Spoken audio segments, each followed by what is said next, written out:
On est samedi 27 juin, il est 14h16 et aujourd'hui, on va courir un urban trail de 17 km. Je suis pas trop préparée pour cet urban trail, étant donné la chaleur qu'il a fait ces 2 dernières semaines. Actuellement, dans mon appartement, je pense qu'il a jamais fait aussi frais et je pense qu'il fait 28 degrés. Attendez, je vais vérifier ça, je suis devenue une pro pour deviner la température. Attendez, oui 28, je pense qu'il fait 28. Il fait à peu près 27,75. J'y étais presque, j'ai pas encore appris à définir les décimales de la température. Donc là, je pars à 15h15 à peu près, pour aller chercher quelqu'un en covoiturage et je prends la route de Granville. Bon, je dépose quelqu'un dans une ville entre les deux, mais je sais pas, c'est le GPS, moi honnêtement, je connais rien par là-bas. Je suis jamais allée en voiture par là-bas, c'est peut-être un truc qui me stresse un petit peu, mais en vrai, l'organisation de l'Urban Trail a fait un plan de la ville avec écrit tous les parkings sur lesquels on peut aller. Ma seule peur, c'est qu'il soit payant. L'Urban Trail en lui-même me fait pas peur, genre j'ai pas peur, genre c'est bête à dire, mais j'ai pas peur de me blesser, genre d'avoir mal pendant des semaines après parce qu'en fait j'ai fait une course pour laquelle j'étais pas préparée. Ça me fait pas peur parce que c'est un truc que j'ai déjà fait et j'avoue que les douleurs aux jambes, j'y suis juste habituée, donc ça me fait un peu ni chaud ni froid, mais c'est surtout que là en fait je vais avoir un peu la pression en courant de me dire mais là je dois prendre la route après, j'ai 1h30 à peu près de route, donc je peux absolument pas me permettre de me blesser. Donc ça, c'est un peu un truc qui me stresse de me dire, en fait, même si j'ai l'ego en moi qui me dit je vais aller au bout, je vais aller sur la ligne d'arrivée, je serais obligée d'être un peu genre raisonnable et de me dire oui, mais je dois prendre la route après. Après, je pense que je peux conduire 1h30 en ayant mal aux jambes, mais bon, si on peut éviter. Et la température me fait un peu peur parce que là, certes, il fait que 27,75 dans mon appartement, mais dehors il fait quand même lourd, genre là il a plu un peu à Caen, mais il fait un peu lourd, et il y aura du soleil, et ça me fait un peu peur, ça j'avoue.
Bien arrivé à Granville, il est 17h17. En fait, je suis allée chercher mon dossard et je me suis dit, mais en fait, là, il est 17h17. Ça fait déjà une demi-heure que je suis arrivée dans la ville quasiment. Et en fait, il me reste 2h30 avant le début de la course.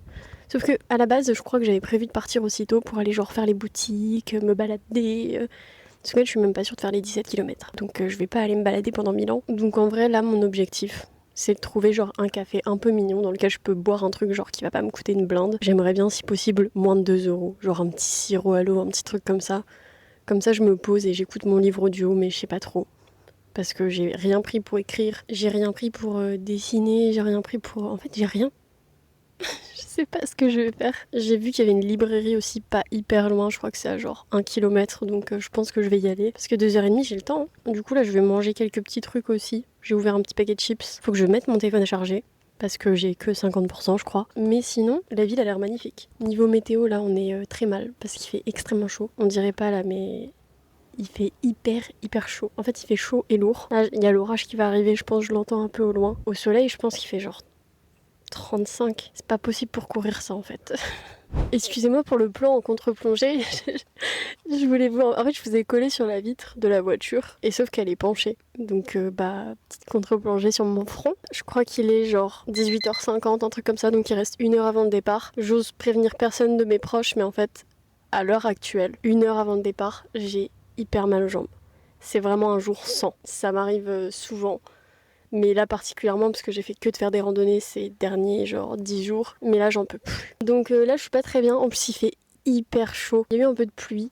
Il y a un peu de vent. Donc ça fait du bien. Mais en fait il fait quand même ressenti mais tellement de degrés, c'est horrible. C'est hyper lourd. Et en plus moi genre je sais pas si vous voyez mais oui vous voyez clairement. Je suis en train de briller de fou. Avant de partir j'ai mis de la crème solaire et du produit anti-moustique. Du coup déjà genre j'étais toute crasseuse et là en plus j'ai transpiré de ouf et du coup je suis dégueu, la course elle a même pas commencé. Là je vais pas tarder à aller là-bas parce qu'en fait là clairement dans la voiture il fait beaucoup trop chaud. Bon là j'ai vraiment fermé pour pouvoir filmer tranquillement et qu'il n'y ait pas de bruit et de gens qui passent, mais dans la voiture il fait hyper chaud. Je vais me faire une petite pause fraîcheur comme on dit dans le milieu pour manger genre un peu de melon, un peu de tomates cerises. Je pense que ça va me faire du bien. Pas trop mais histoire juste de m'hydrater quoi. Et puis voilà. Je suis vraiment pas à l'aise à l'idée de faire la course, mais il est hors de question en fait que j'ai fait la route, que ça fasse genre un mois que j'attends cette course et qu'en fait je la fasse pas. Arrive au dernier moment, non, il est hors de question. Peut-être que j'irai pas jusqu'au bout, mais au moins je vais la faire. En vrai, genre, je pense que je peux aller jusqu'au bout, c'est juste que je vais devoir faire des pauses, hein, parce qu'il y a des escaliers. Là, je suis allée en centre-ville de Granville, il y a des escaliers partout. Et en plus, partout, il y avait des escaliers, il y avait genre des petits messages des partenaires de la course. Du coup, ça veut dire qu'on va passer par là pendant la course. Ça me dépasse. Vraiment, les escaliers dans une course, je comprends pas en fait. C'est pour nous tuer, je pense.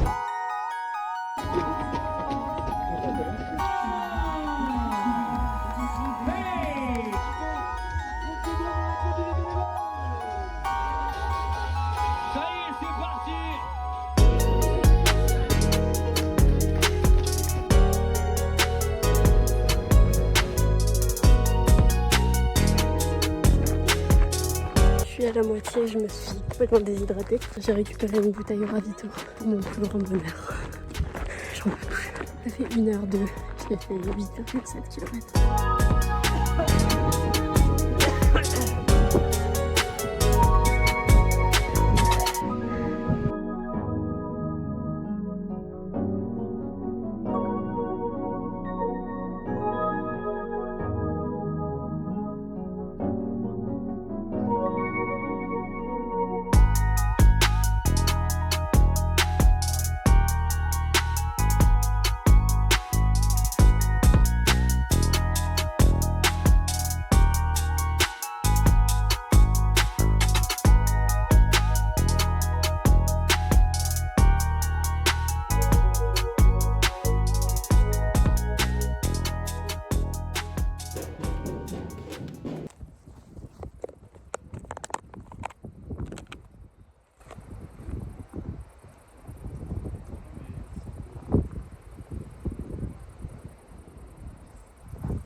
On est le lendemain, on est dimanche 28 et il est 22h20. Je vous fais cette update très tard parce que j'ai passé ma journée en voiture et au Havre. Donc ouais, je suis extrêmement fatiguée. La route hier... Non, attendez, on va parler de la course peut-être d'abord. C'est le sujet de cette vidéo. La course était au quasiment 3/4 horrible. Comme je l'ai dit sur le dernier update dans lequel j'ai parlé, en fait j'avais déjà extrêmement mal aux jambes avant de commencer la course. C'est-à-dire que je sais pas si vous connaissez Granville, mais c'est que des escaliers qui montent, qui descendent, qui montent, qui descendent. Et en fait, pour arriver sur le lieu de la course, j'ai monté du coup le dernier escalier et en fait j'ai failli m'asseoir tellement j'avais mal aux jambes. Je me disais mais c'est pas possible, en fait mes jambes elles étaient genre fatiguées, je ressentais des brûlures dans les jambes et je me suis dit mais là c'est la fin pour moi. La course a commencé, je me suis dit je vais jamais pouvoir aller au bout. 17 km, c'est quand même une distance énorme. Et moi, je pensais qu'il y avait genre 200 mètres de dénivelé positif. Et en fait, il y avait 260 mètres de dénivelé positif. Pour les gens qui sauraient pas, moi, c'est le chiffre que j'ai en tête, qu'on m'a donné et que je remets absolument pas en question parce que ça me paraît assez honnête. C'est que, en fait, si tu fais par exemple un 10 km d'urban trail avec 500 mètres de dénivelé positif, c'est comme si que tu courais 15 km sur du plat. En gros, du coup, le calcul, c'est genre pour 100 mètres de D+, on considère que c'est un peu comme si que t'avais couru 1 km de plus sur du plat. Donc ouais, 260 mètres de dénivelé positif, c'était plutôt pas mal. Si on prend le calcul, c'est comme si que j'avais fait 19,5 km à peu près. Mais d'ailleurs, je me suis fait arnaquer parce que c'était pas 17 km. Sur le dossard, c'est écrit 17 km. Partout, c'était écrit ça. En fait, au compteur, j'ai 16,55. C'est quand même une belle distance en moins que ce qui était prévu, mais tant mieux pour mon plus grand bonheur. J'ai pas eu tellement de douleur aux jambes. Je pense que sur les 5 derniers kilomètres, j'en pouvais plus par rapport aux jambes, mais c'était pas des douleurs genre des brûlures ou quoi, c'était vraiment juste des douleurs classiques de en fait mes jambes elles sont fatiguées. Donc elles étaient lourdes, elles me faisaient un peu mal, mais ça c'était normal. Mais en fait les 10 premiers kilomètres, vraiment c'était long, c'était très très long. Les 10 kilomètres je les ai fait en je pense 1h15, un truc comme ça. J'en sais rien, là je dis à peu près au hasard, c'est juste par rapport au temps final, mais en fait il faisait une chaleur immense, c'était horrible. J'étais absolument certaine au fond de moi, enfin même en surface d'ailleurs, que j'allais faire un malaise. J'avais des visions de moi avec des ambulanciers, des secouristes et je me disais aujourd'hui, c'est fini pour moi. Je me suis pas dit que j'allais mourir, mais j'étais absolument certaine que j'allais faire un malaise. Il faisait une chaleur horrible et la meuf là, elle a pas pris d'eau. Elle avait pas une goutte d'eau pour courir. Pour 17 km, c'est un peu exagéré. Surtout que, en fait, par rapport au plan, je pensais qu'il y avait un seul ravitaillement. Mais s'il y avait eu un seul ravitaillement, je serais morte sur la route, en fait. Et finalement, il y en a eu 3. Donc ça, c'était très bien. Bon, le deuxième, il y avait plus d'eau. Je trouve ça un peu fou, quand même, sous canicule, que ils aient pas prévu assez d'eau. Mais il y avait quand même des boissons, il y avait du coca et du jus de fruits. Mais en fait, moi, le coca, ça me retourne le ventre quand je cours. Et le jus de fruits, ça me donnait juste pas envie. D'ailleurs, j'ai découvert sur cette course que j'aimais bien l'orange. Je savais pas. Je sais que j'adore l'orange genre dans les bonbons ou dans le jus de fruits en fait. Juste j'adore l'orange en jus de fruits. Et j'ai pas pensé que du coup croquer dans une orange ça revenait exactement le même. Et c'est hyper satisfaisant de croquer dans une orange. C'était trop bien.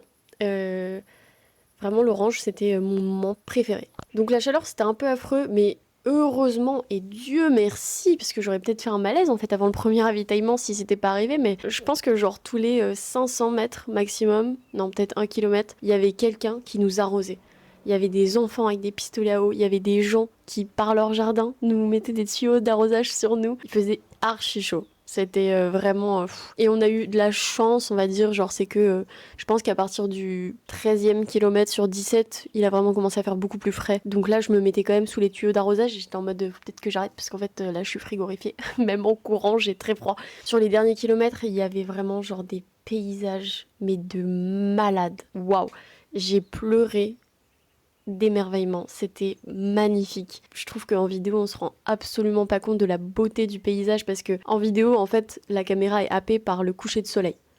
Et en fait il y a tellement pas que ça. Il y avait le coucher du soleil déjà, mais surtout on était genre en haut des falaises, il y avait genre tous les rochers en bas avec la mer et genre le tout ça formait un ensemble tellement beau. Voilà, j'ai pleuré et ça m'arrive quasiment jamais de pleurer d'émerveillement. Je pense que ça a dû m'arriver, je sais pas, 5 fois en 21 ans d'existence. J'étais choc-barre, voilà. J'ai aussi failli pleurer 2 autres fois, mais de bonheur. Il y a un moment où il y a, genre, forcément, il y avait les bénévoles qui faisaient la circulation, donc les voitures étaient bloquées. Et en fait, il y a une voiture qui était bloquée et qui a ouvert sa portière. Et là, il y a une maman qui est sortie avec ses 2 enfants.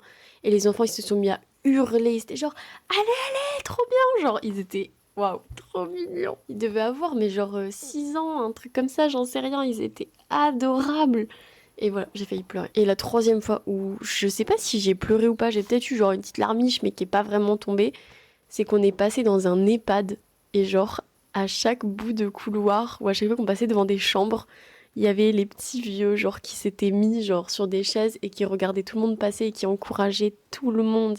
Mais déjà en fait les personnes âgées ça me touche trop, genre je trouve ça tellement mignon. Et en fait genre là qui nous encouragent tous, j'étais en mode mais waouh, genre trop bien. Clairement, s'il n'y avait pas des gens qui encourageaient sur tout le long de la course, je suis quasiment sûre que je serais pas allée au bout. C'est vraiment une source de motivation énormissime. On va dire que ça s'est bien passé dans le sens où je ne suis pas ressortie avec des blessures, je suis pas ressortie avec un malaise ou quoi que ce soit, mais dans les faits, ça a été quand même au moins 50% de pure souffrance. Pure souffrance physique par rapport à la chaleur et ouais. On n'a pas eu de médaille, ça je suis quand même très déçue parce que je trouve qu'une médaille c'est un souvenir trop bien, c'est hyper gratifiant et bah on a eu un t-shirt mais en fait moi le t-shirt j'avoue que je m'en fous un peu. Ça fait un souvenir mais j'avoue que en fait juste ça sert à rien. Voilà. C'est très utile d'avoir des t-shirts. Mais en fait, à partir du moment où t'en as 3 chez toi, ça suffit, t'as pas besoin d'en avoir plus que 3. J'ai par contre un magnifique souvenir que je viens juste de payer. Il y avait des photographes tout du long, comme beaucoup de courses organisées, et la photo, je la trouvais vraiment magnifique. Et je m'étais dit, genre, j'aimerais vraiment acheter une photo de cette course parce que c'est quand même un bon moment. Genre, la majorité du temps, je veux dire, genre, le retour en voiture, l'aller en voiture, le moment où j'ai visité un peu Granville, et on va dire, genre, les 5-7 derniers kilomètres. Tout ça, ça s'est quand même très bien passé et j'avais envie d'avoir un souvenir, même si effectivement les 10 premiers kilomètres, ça a été une souffrance énorme. Mais du coup, je voulais vraiment m'acheter une photo et je savais que j'allais être belle gosse sur les photos. En toute modestie, à chaque fois qu'il y avait des photographes, je me disais, ça y est, c'est mon moment. Grand sourire, la meuf est en train de souffrir de ouf. Bon, pas sur la photo que je vais vous montrer parce que là c'était vraiment le début de la course parce que j'avais pas de bouteille d'eau. Parce que j'ai récupéré des bouteilles d'eau au ravitaillement, j'ai demandé aux gens de me donner directement des bouteilles d'eau et j'ai réussi à courir avec, donc ça c'est très bien. Maintenant je sais que je sais courir avec une bouteille, donc je vais pouvoir emmener des bouteilles d'eau quand je vais courir sous la chaleur. Mais du coup, grand sourire et voilà, c'était sûr. J'ai des photos qui sont très belles. Et en fait, c'était 8 € la photo ou 15 € les 5 photos. Donc effectivement, c'est très tentant de se dire on en prend 5. Mais en fait, 5, ça m'aurait servi à rien. Et je sais que dans mon cœur, genre d'en avoir une seule, ça la rend beaucoup plus importante. Donc j'en ai acheté une seule, que voici. Je la trouve merveilleuse. J'étais pas encore en train de souffrir de ouf. Enfin après c'était le début, donc c'est vrai que le début c'est un peu plus de souffrance, mais physiquement par rapport à la chaleur ça allait. Voilà, je suis tellement contente d'avoir acheté cette photo, je la trouve merveilleuse. Je vais vous montrer, mais je suis en train de me créer un mur de course à pied. Je vais juste tourner la lumière parce que j'ai mon gros spot là. Hop. Bon, du coup, il y a plein de choses qui gênent, mais je sais pas si vous voyez. Oui, bah oui, vous voyez. Je suis stupide en fait. Je vois que vous voyez. J'ai mon petit mur là où j'ai mis genre les dossards des courses que j'ai faites et je suis trop contente parce que en vrai, ça se remplit super vite. Et du coup, c'est le vert, le dossard de cette course-là. Et je suis bien contente qu'il y ait écrit 17 km alors que j'ai absolument pas couru 17 km. J'en ai fait 16,55. Pour les stats, je suis pas peu fière. Hein. Je trouve que c'est une perf de malade pour une meuf qui a hyper souffert sur une grosse partie de la course. J'ai fait les 16,55 km en 1h02. Non, n'importe quoi. Je dis vraiment que de la merde. En 2h02. Donc un rythme moyen de 7 minutes 19 par kilomètre, je crois. En sachant que j'ai énormément marché. Parce que du coup, à chaque fois qu'il y avait des escaliers, les escaliers, j'en ai monté aucun en courant. Les côtes, la plupart, je les ai marchées. Ou alors je marchais vite, vous voyez, mais genre, j'étais pas en sprint dans la côte, quoi. Après, je me rattrapais sur les descentes, mais avec 260 mètres de dénivelé positif, faire 2h02 en sachant que j'étais pas bien entraînée, qu'il faisait hyper chaud, que j'avais et que genre je souffrais de ouf en fait à cause de cette chaleur. Waouh, 2h02. Je trouve que c'est un truc de fou. Je suis vraiment trop triste qu'il n'y ait pas de médaille, mais bon. Il y a des oiseaux trop mignons. Est-ce que vous les voyez de là où vous êtes? Non, vous voyez pas. Ils sont là. Je sais pas si vous voyez. Je suis trop contente de vous avoir emmené dans cette vidéo, ça va me faire un bon souvenir d'avoir genre un peu les updates comme ça de bon bah j'ai déjà mal aux jambes alors que la course elle a pas commencé, au final ça s'est bien passé, et d'avoir les petites anecdotes comme ça sur la course, je suis trop contente. Pour ce qui est du retour en voiture, parce que c'est quand même une sacrée anecdote, j'ai eu quelqu'un finalement qui a réservé le covoiturage, donc j'étais très contente parce que j'avais très peur d'être vraiment genre endormie sur la route du retour. Pour la douleur aux jambes, franchement, être assise et juste embrayer, débrayer, passer vitesse, accélérer, freiner, c'est très bien passé. Et en fait, la fille, genre, on s'est vu sur le parking et j'étais en mode, on se connaît, non? Et elle était en mode, ouais, je crois, ouais. Et en fait, on n'a jamais trouvé d'où est-ce qu'on se connaissait. Donc, on se connaît pas en fait. On est presque sûrs, en fait, toutes les deux, de s'être déjà vues, mais on a retracé nos vies l'une l'autre et on n'a pas trouvé où est-ce qu'on aurait pu se rencontrer. Je vais juste remettre un petit peu plus de lumière. Oh waouh! Je vais mourir de lumière. Et le trajet s'est hyper bien passée. Elle était tellement gentille et genre moi je suis un peu genre sa sauveuse, je cite ces mots. Parce qu'en fait elle était bloquée à Granville, elle s'est trompée de train, enfin elle s'est pas trompée de train mais elle s'est trompée de quai à la gare de Granville. Elle était en pleine correspondance et en fait bah du coup elle a loupé le dernier train. Et elle était en mode bah là je vais dormir dehors en fait. Donc moi j'étais genre sa sauveuse, elle m'a dit que je lui sauvais la vie et tout. Du coup j'étais très contente de sauver la vie de quelqu'un étant donné que peut-être qu'elle me sauvait la mienne puisque au moment j'allais pas m'endormir sur la route. Et la route en fait à la base il y a genre 1h15 à peu près entre Caen et Granville. Et là déjà on partait et ça nous dit 1h38. On s'est dit bon bizarre, bah oui il y avait des embouteillages dans la ville mais il y avait pas non plus... il y a pas non plus 20 minutes de bouchon. Enfin, peut-être, en fait, j'en sais rien. Bon, bref, on se dit, bon, bah tant pis, de toute façon, on va rentrer.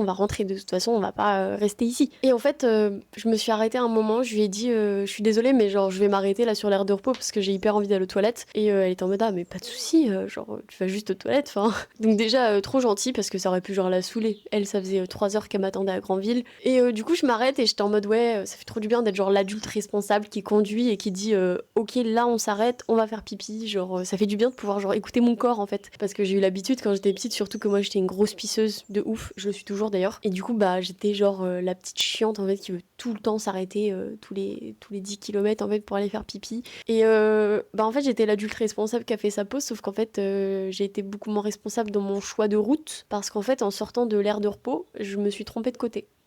Voilà. Et en fait se tromper de côté sur l'autoroute ça revient à rajouter beaucoup de temps de route parce que le temps de trouver une prochaine aire de repos pour pouvoir refaire le demi-tour, ou alors une sortie qui te permet d'emprunter une bretelle qui va te permettre de retourner de l'autre côté de l'autoroute, c'est un enfer.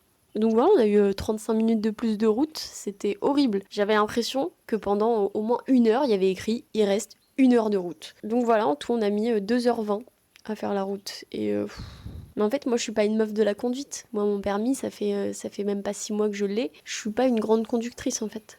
Je peux pas conduire comme ça pendant des heures. J'ai été tellement fatiguée sur la toute fin de la route, je me disais, waouh, il faut que je mette des musiques qui bougent en fait. Donc j'ai commencé à mettre des musiques pour me réveiller et tout, mais pff. Et du coup, la fille était tellement sympa, genre on a discuté de tellement plein de trucs. Elle m'a mis un avis trop mignon sur Blablacar. Donc voilà, j'hésite un peu, genre, à lui renvoyer un message et lui dire, meuf, genre, ça te dit pas qu'on aille courir un jour ensemble? Parce qu'elle fait de la course à pied aussi, et voilà.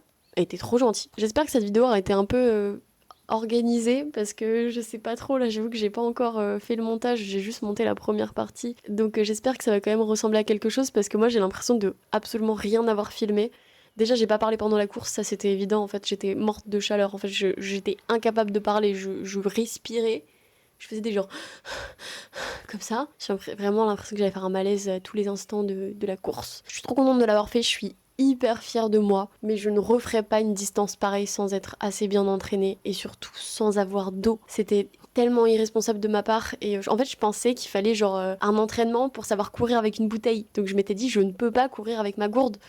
Et en fait si. Genre quand t'as besoin de boire, tu arrives à tenir une bouteille, c'est pas si lourd que ça. Donc voilà, si jamais vous faites de la course à pied et que vous hésitez à porter une gourde quand vous courez sous la chaleur, n'hésitez plus, c'est pas si difficile et vraiment ça rend la vie tellement meilleure. En plus si vous avez genre des fontaines à eau sur la route, vous pouvez la re-remplir. Et ça c'est encore plus génial. Je vous laisse ici, j'espère que ça vous aura plu. Si ça vous a plu, n'hésitez pas à commenter genre une paire de baskets. Comme ça je saurai que vous avez regardé jusqu'au bout. Et en plus que vous avez aimé. Je vais pas tarder à me coucher, je suis tellement fatiguée. Oh mon dieu, j'ai vraiment pas beaucoup dormi, du coup je me suis couchée à quasiment 2h du matin, parce que je suis rentrée super tard, il fallait que je me lave et tout. Et en fait je me suis réveillée à genre 9h. Mais pourquoi je me suis réveillée à 9h? En plus je me suis réveillée, je me suis dit oh je vais grave faire du montage pour la vidéo. J'ai fait du montage et à un moment il était genre 11h15 et je me dis mais en fait là je suis censée partir dans 30 minutes, il faut que je mette de l'essence, il faut que je m'habille, il faut que je mange. C'était un peu la cata ce matin. Je vais me laisser tranquille pour ce soir, je pense que je vais faire aucun montage, je vais juste lire un peu et aller me coucher. Pour terminer cette vidéo, je vais vous faire écouter les petits oiseaux qui sont dehors parce qu'ils sont adorables.